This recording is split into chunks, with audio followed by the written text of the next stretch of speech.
ఏం చేశాడు? ఏం చేయలే. ఎందుకు వచ్చినాడు మరి? ఎందుకు వచ్చిండంటే రా అని చెప్పిన నేను వచ్చిండు. నా కొడుకుల ముగ్గురు మీద ఒట్టే చెప్పు నువ్వు సాయి నేను కొడతా. ఇట్లా నీకు ఆల్రెడీ పెళ్ళయిందా? ఎవరితో అయింది? అక్కడ అయింది. వేరే ఊరికి ఇచ్చిర్రు. ఏ ఊరికి ఇచ్చారు? అక్కడ ఊరు ఏ ఊరు ఇచ్చిర్రు. ఏ ఊరో తెలీదు. మీ ఆయన పేరన్నా తెలుసా? పేరు ఎంగేజ్మెంట్ అయి ఉండొచ్చు కానీ శారీరకంగా మీ ఇద్దరేం కలవలా కదా పెళ్లికి ముందు? పెళ్లికి ముందు అక్కడ పడితే అక్కడ తీసుకెళ్లాడు, అన్ని చేశాడు, అన్ని అయిపోయాయి. నన్ను కూడా అలాగే తీసుకెళ్ళాడు. ఒకవేళ అప్పుడే వాడికి ఏదన్నా అయిపోయి వాడు ఏదన్నా కింద పడతా అన్నాడు మేడం.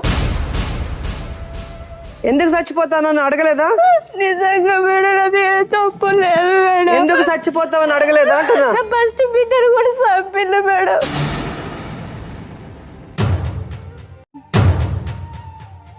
కళ్ళు తాతది, బీర్ తాతది, కోట తాతది, గుట్కా తింటది, తంబాకు తింటది, అన్ని బ్యాట్ అలవాటు. ఎప్పటి నుంచి ఉంది అలవాటు ఈమెక? నాన్ని పెళ్లి చేసుకుని ముందు ఉంటున్నాయి. ఇప్పుడు నీ భర్తే ఎవరన్నా అమ్మాయితో మాట్లాడితే నీకు ఎంత బాధగా ఉంటుంది? నేను అలాంటి ఫీల్ ఏమవ్వను మేడం.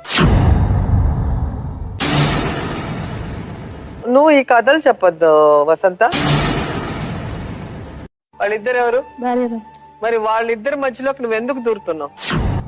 ప్రేమించను కాబట్టి దూరుతాను. పెళ్ళైన వాడిని ఎవరైనా ప్రేమిస్తారా? మీ ఇద్దరి బంధాన్ని ఏమంటారు? భార్య భర్తలు అంటారు. నిన్ను చూస్తే నరాలు లాగేస్తున్నాయి అన్నాడు వాడు. ఏ యాంగిల్లో నరాలు లాగేస్తున్నారా దీన్ని చూస్తే నీకు? ఖచ్చితంగా కేసు ఇచ్చి 8 సంవత్సరాలు లోపల ఇస్తాను. అదే ఇద్దరికి వేయండి. కొడతా. నువ్వు నాకు సలహా ఇవ్వద్దు. ఎంతమంది పిల్లలు?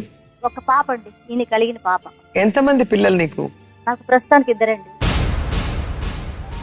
భర్తతోనే కదా పిల్లలు ఉంటారు, మరి ఇతనికి ఒకరు అంటే ఇంకెంతమంది భర్తలు నీకు? నాకు ఇంకో భర్త కూడా ఉన్నాడండి. ఏం చేసావు అమ్మాయిని రూమ్ లోకి తీసుకెళ్లి? అప్పుడు రూమ్ లో కలవలేదు మేడం నేను. నువ్వు నోరు మొయ్యి. అప్పుడేం కలవలేదు. ఆవిడ చెప్పిన పలుకులు చెప్పొద్దు. ఆ వయసులో ప్రేమ అంటే దేనికి వచ్చావు? బతుకు జట్కా బండికి టైం పాస్ కి వచ్చావా? పనులేకి వచ్చావా? టీవీలో కనిపిద్దామని వచ్చారు అక్క తల్లులు ఇద్దరు. బుద్ధి జ్ఞానం లేకుండా మాట్లాడుతున్నావు. మెంటలా నీకేమన్నా? నీ భార్య పేరేంటి? నాకు 4 భార్యలమ్మా.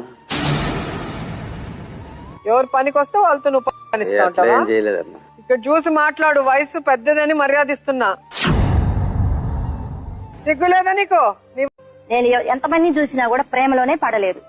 ఎంతమందిని చూసినా కూడా. కానీ ఆ పరమజ్యోతి మనిషిని చూసినాక అతనిలో ఏంటో, అతని కళ్ళలో చక్రాలు, అతని కళ్ళల్లో కళ్ళు పెట్టి లోతుగా చూశాడండి. నేను ఇతనితో బయట అర్పిస్తున్నాడు, బయట బూతులు అర్పించడానికి ఏంటి? నువ్వు చిన్నపిల్లవా? రెచ్చగొడితే రెచ్చిపోతావా? ఇది అవగాహన. రెచ్చగొడితే రెచ్చిపోతావా? రెచ్చవాడు అంటే రెచ్చిపోతారండి కొంతమంది. మరి నువ్వు రెచ్చిపోవడం పనికి వెళ్తుంటే నీకు తెలియకుండా నీకు ఇష్టం లేకుండా ఏమైనా చేశాడా? పనికి వెళ్తుంటే అడిగిన దానికి ఆన్సర్ చెప్పు. పనికి వెళ్తుంటే అడిగిన దానికి ఆన్సర్ చెప్పు. పనికి నీకు ఇష్టం లేకుండా నిన్ను చేశాడా? పనికి వెళ్తుంటే అలాగే చేసాడండి.